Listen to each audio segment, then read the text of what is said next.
What's up, guys? It's your boy, Bronco Blake, and we're going to get right into the recap of the Cincinnati Bengals at the Denver Broncos. And guess what, guys? I called it. And from last week, man, I said it, and I'll say it again. It was the get-right game for the Denver Broncos, and the Denver Broncos brought it. They showed up and showed out on Monday Night Football under the bright lights on the biggest stage at home in front of our amazing, incredible fans. Way to go, Broncos Country, and mission accomplished. Way to go, Sean Payton. Congratulations on your 172nd win. Good team win in a lot of areas. Thought we did a lot of things well. We'll see the tape tomorrow. I'm sure there'll be some things that we'll want to clean up. The penalties still bit us a few times, but it was one of those games where statistically in most of the categories it leaned in our favor. So any questions? That was an incredible performance. Bo Nix went 29 of 42 for 326 passing yards with 2 passing touchdowns and a rushing touchdown. And that Bo Nix, hell of a game. 3 total touchdowns. Should have been 4, but we're going to take it. And we're going to build off of this game. And I don't care what anybody says. I don't care if these are the Bungles without Joe Burrow. This Denver team showed up and showed out big time when it mattered the most. And we took care of business, and we did not overlook an inferior team. We have the defending Super Bowl champion Philadelphia Eagles on the docket next, just on the horizon, and we are going to kick some ass in Philadelphia against the Eagles. We needed this game. We needed this win, and I am sick and tired of hearing from the Denver Broncos fans that this game was illegitimate and it wasn't a legitimate win. It was a must-win game, and we had to have it, and that's my first take, is that this win mattered for so many reasons, and it's the reasons that I have stated. It was Sean Payton's milestone victory, tying his mentor,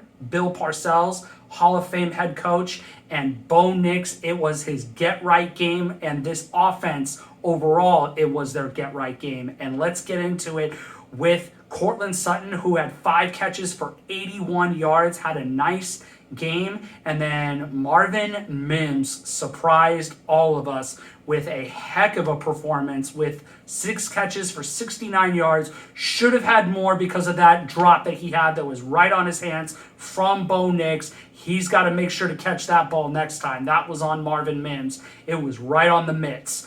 And I got to say right now, R.J. Harvey, holy moly, did this guy come up big in this game. This guy had almost 100 all-purpose yards. He had 4 catches for 40 yards receiving, and then you add in the fact that he had 14 carries for 58 yards, just 2 yards short of 100 all-purpose yards. What an incredible performance and breakout game by R.J. Harvey. And that's not even mentioning my favorite part of this game. And let's get into my second take. And my second take is the Denver Broncos rushing attack is here. The Denver Broncos have a running game. J.K. Dobbins, 16 carries, 101 yards rushing on the ground. He played outstanding. This was his get-right game too, and his breakout game, might I add, and it was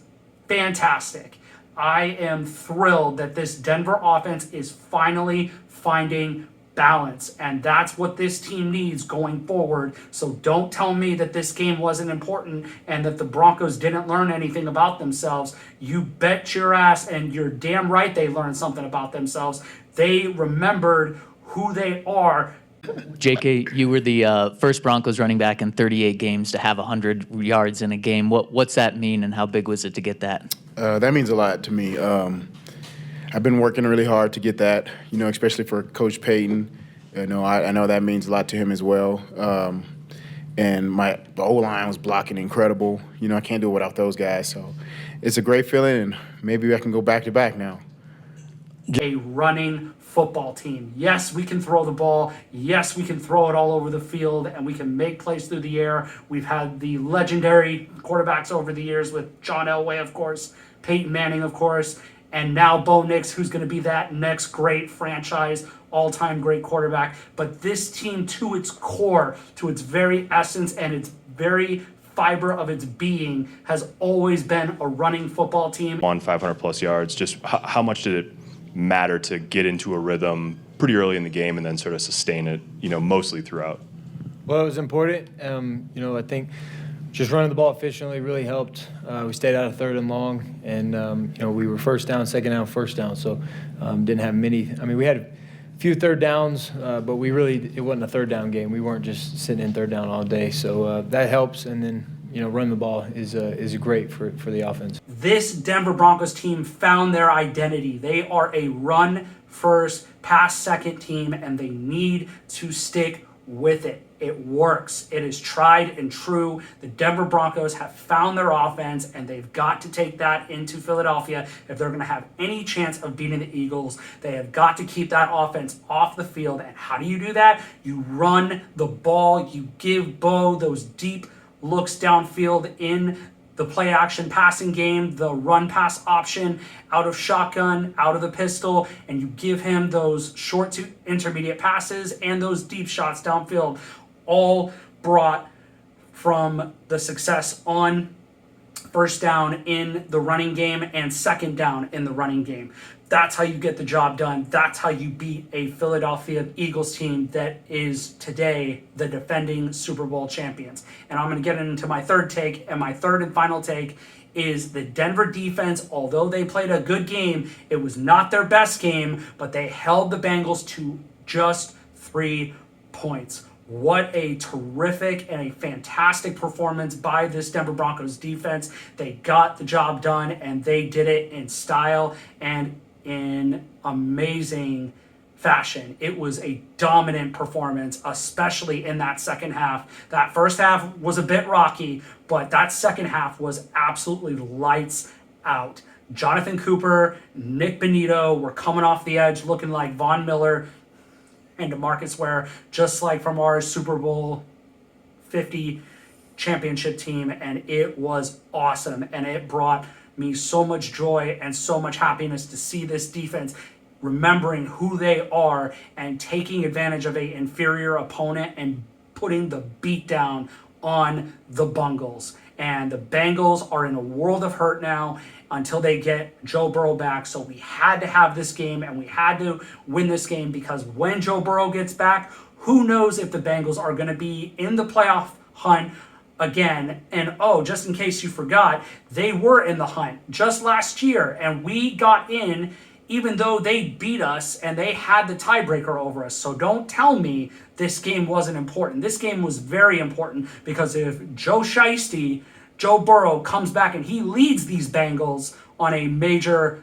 terror and win streak, guess what? We're all going to be really glad that we put this mile-high ass-whooping beatdown on the Bengals, and we got this win, and now we got to carry it over into Philadelphia, because we're not scared of the Eagles. Bring on the Dodo Birds. Let's go Broncos Country. Cheer loud and proud for this team. This team has got all the right momentum and energy going forward. Bo Nix is coming into his own. He showed it, and so did this offense. Let's go Broncos. Have a wonderful night, guys. Thank you for tuning in for this week's edition of Blaze Takes. Peace.